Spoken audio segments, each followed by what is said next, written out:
कहते कुछ हो और करते कुछ और हो। वो बोलता कुछ है और बताता कुछ और है।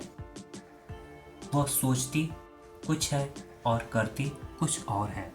इस तरह के सेंटेंसेस में हम कुछ कुछ और ऐसा बोल रहे हैं, इसके लिए लिखना होगा something something else.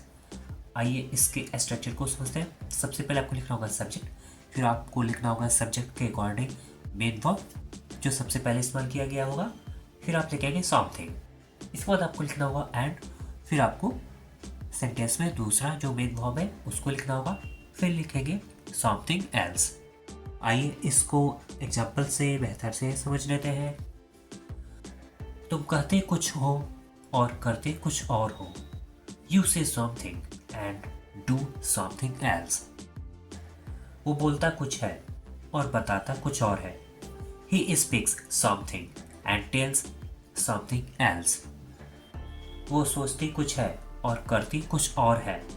She thinks something and does something else.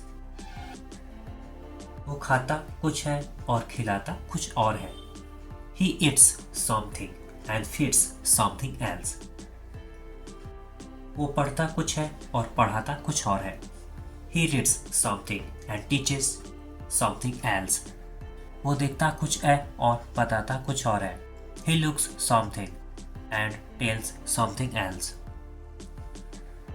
वो पसंद करती कुछ है और खरीदती कुछ और है। She likes something and buys something else. एक होमवर्क आपके लिए जिसका रिप्लाई आपको इसी वीडियो के कमेंट सेक्शन करना है। आप सोचते कुछ है और करते कुछ और हैं।